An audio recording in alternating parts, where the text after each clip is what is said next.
Alright, let's head downstairs, because that's where everybody is.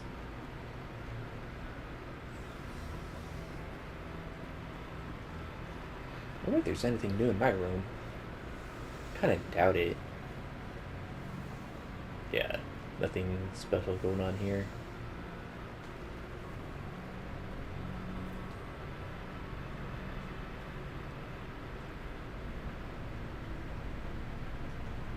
Anything you need, Commander? Just trying to get a sense of where the crew's at. Thoughts? I didn't figure you'd have time to talk with all that's going on. There's gotta be some xenobiologists who want to read about the thorium. The paperwork will keep. Something on your mind? I'm just looking for an ear. The debriefing wasn't the right place to say how ridiculous this is. Seems like every other race in the galaxy is wrapped up in their own problems. They don't want to see what's coming. Wanting to believe everything will be fine? Sounds like human nature to me. Yeah, I guess some things carry across species well enough. I should remember that after what happened with Vernus. I think you'd carry a grudge over the crap you took from Vernus. Before I met Vernus, I knew as much as any other civilian. Aliens were weird, superior, and tried to tell us what to do. I mean, it's only been 26 years since first contact. It's not a lot of time to understand them. Right. It's Vernus who made me see how human aliens are. They're not different or special. They're jerks and saints, just like us. Hell, by the time I got payback, I didn't even want it anymore. I don't see you snapping very easily. What finally did it? He hurt Rana, broke her arm. She reached for a glass of water instead of pulling it biotically. She just wanted a drink without getting a nosebleed, you know? Like an idiot, I stood up. Didn't know what I was gonna do, just something. And Vernus lost her, beat the crap out of me, kept shouting that they should have bombed us back to the Stone Age. And that's when the knife came out. A military-issue talent, right in my face. I cut loose. Full biotic kick right in the teeth. Almost as strong as I can manage now. At 17, that's something. You wanted to help a girl you cared for. That's a noble thing. Maybe my intentions were noble, but I lost control. I killed him, Shepard. Snapped his neck. They probably could have saved him if they got him to an infirmary quick enough, but they didn't. Caused a stir when they shipped him home. Bot training was shut down. Kinetics folded a couple of years later. So, yeah, maybe I hated that terrain. I mean, if one ass was enough to judge a whole race, I'd hate humans too. A reasonable stance. Keep that level head and we'll do fine. Staying reasonable is about all we've got left. Everyone else in this galaxy seems to have gone out of their minds. Yep. Present company accepted, of course.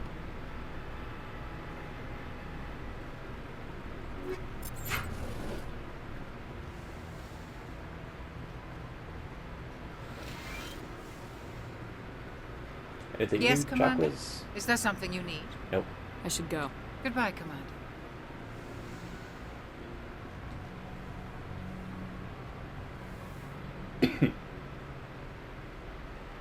If you are here to talk about Benezia's death, you need not bother. She brought it upon herself. Don't pretend it doesn't bother you. She was your mother. She was. But she was not. I prefer to remember Benezia as she used to be, before she was corrupted by Sovereign's power. The best of your mother lives on in you. Her determination, her intelligence, her strength. That is kind of you to say. I appreciate your concern, but I am fine. Benezia chose her path, just as I have chosen mine. I am with you until the end, Shepard. I like talking with you, Liara, no matter what the subject. Then let us talk about you. Are you okay? I'm not sleeping well. The visions keep me up at night. I wish there was something I could do to help you. You need to be at your best, Commander. The crew relies on you for leadership. It can be a heavy burden. I can handle the responsibility of command, but if I don't stop Saren, the entire galaxy gets wiped out. I'm sorry, Commander. The last thing you need is someone constantly reminding you of how grim things are.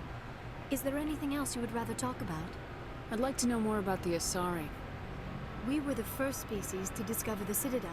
We were instrumental in forming the Council. And we always strive to be the voice of peaceful cooperation in galactic disputes. My people believe we are all part of a single galactic community. Each species contributes something to the greater whole. Although we seek to understand other species, it seems few of them seek to understand us. The galaxy is filled with rumors and misinformation about my people. Like what? Most of the inaccuracies are centered around our mating rituals. My species is monogendered. Male and female have no real meaning for us. We still require a partner to reproduce. This second parent, however, may be of any species and any gender. I don't understand. Your species can mate with anyone? Mating is not quite the proper term, not as you understand it. Physical contact may or may not be involved, but it is not an essential element of the union. The true connection is mental. Our physiology allows us to meld with other beings. We can touch the very depths of their minds. We explore the genetic memory of their species. We share the most basic elements of their individual and racial identities. We then pass these traits on to our daughters. It is how we learn to grow as a species and how we develop a greater understanding of other races. What happens to your partner after the union? Every relationship is different. Some unions are a single encounter with both parents parting ways afterwards. Others can be more long-term. Sometimes an Asari and her partner will stay together for many decades. Do you know who Matriarch Venezia chose as her partner? She rarely spoke of her partner. Though I know my father, if you want to use that term, was another Asari. I thought you always needed another species to serve as one of the parents. Think about it, Shepard.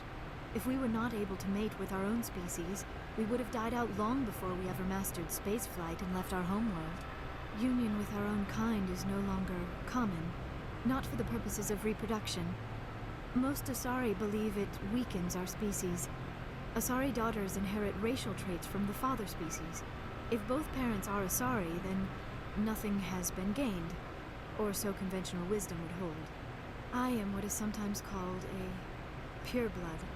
Though no Asari would ever be cruel enough to say the word to my face, it is a great insult among my people. It is possible Venezia's partner was embarrassed by their union. She may have been too ashamed to publicly acknowledge me as her offspring. So it's kind of like the exact opposite of the Harry Potter universe, where people were kind of proud to be pure-blood. Maybe she wanted to meet you but couldn't. Something could have happened to her. Maybe she passed away. You might be right. I hope you are. But I have no way to know for sure. Venezia never spoke of her partner. Whatever happened, it caused her too much pain to dwell on it. She raised me by herself, though that is not uncommon. Many Asari raise their children alone, particularly if the father species is short-lived. Often the partner will pass on long before the child reaches maturity. You Asari live for 1,000 years. What happens when your partner dies? Few sapient species live as long as my kind. We have learned to take a philosophical approach to our unions. We do not focus on the inevitable loss of our partners. Instead, we enjoy the time we spend with them. And even after they're gone, a part of them lives on in us. The union is a connection that transcends both time and space. I should go. Goodbye, Commander. Okay, let's go find the next person who's going to be down here.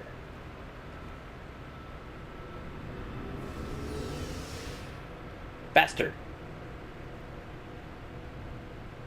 Hey, you can see my shadow.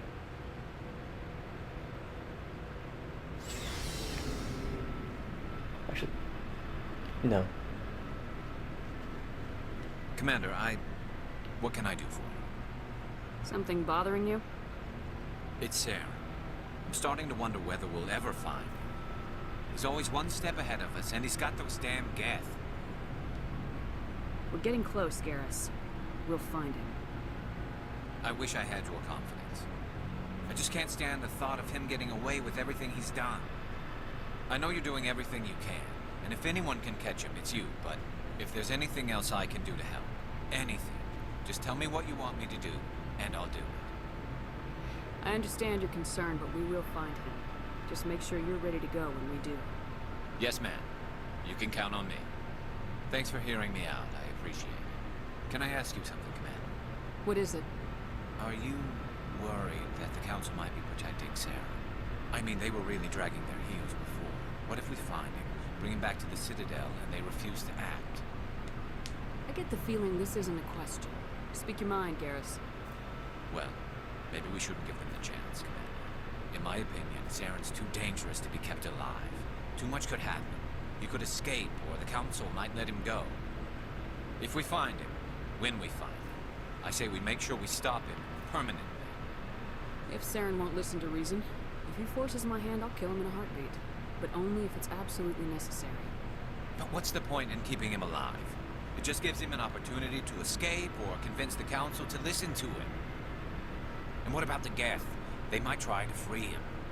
We know more about Saren's plans than anyone. But what do we really know?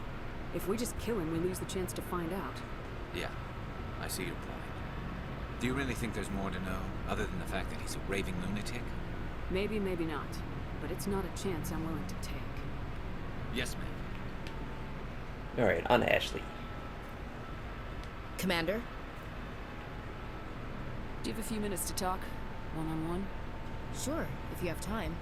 Figured you'd be busy with tactical briefings and whatnot. Don't know what I think about us attacking today, of all days. Kind of an ill omen. You mean on the anniversary of the First Contact War? The end of it, yeah. My family always marks it. I'm the only Williams here. I guess you'd be the only other one interested in it. Seems like an odd thing to celebrate. That was 26 years ago. In our family, it's not really a celebration, more like an obligation. Don't tell me you don't know about my family. My commanders always find out. It's not in my files or something? There's almost nothing in your files. Technical scores and a list of crap assignments. There's a reason for the crap assignments. I'm General Williams' granddaughter, the commander of the Shanxi garrison in the war. The only human ever to surrender to an alien race. I see. That's why you drive yourself so hard. A Williams has to be better than the best, if only to avoid suspicion. That's what my dad told me the night before he retired. Takes a special kind of big-headed to march into a job where your family's blacklisted. I did it anyway. I'm not gonna let our name go down with Arnold and Quisling. Granddad deserves better than that. He refused to sacrifice his men just to save face for humanity. You planning to throw yourself on a sword to save face for him? Would it make a difference? He's gone now. Dad's gone too. And who would it impress? I'll never be good enough for the Alliance. So now you know. Gonna kick me off the ship, Skipper? You're a valuable part of my crew, Williams. If I want an opinion from the head, I go to Alenko.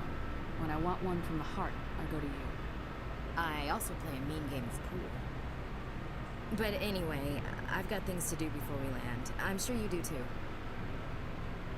Do you have a few minutes to talk? One-on-one? I should get back to my duty, Skipper. Rifles don't maintain themselves. Not yet, anyway. Dismissed, Chief. Ma'am.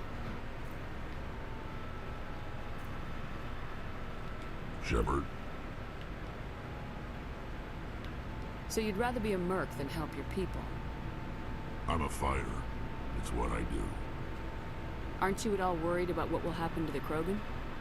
What the hell do you want me to do about it, Shepard? I'm tired of sticking my ass on the line and getting nothing for it. So you're just giving up on your people? I gave up on fighting for a lost cause. I'm not like you, Shepard. I'm no hero. Bottom line, killing for credits simplifies things. You ever think about helping your people? I try not to. But there's a lot of Krogan mercs out there. I'm always running into them. Half the time I'm being paid to kill them. But that's just part of the job. You don't get to pick who your enemies are. How long have you been a merc? Long enough. I took my first contract right after I left my home system. It's good work. It doesn't kill you. I get the feeling you enjoy your work. Sure. You get to see the galaxy on someone else's credits, and most days end with a good fight. I've tried more organized fighting, private armies and such, but it gets too messy. I fight best on my own, or in very small groups. I don't like people relying on me, and I bloody well don't like relying on them. So long, Rex. Shepard. Okay, last person.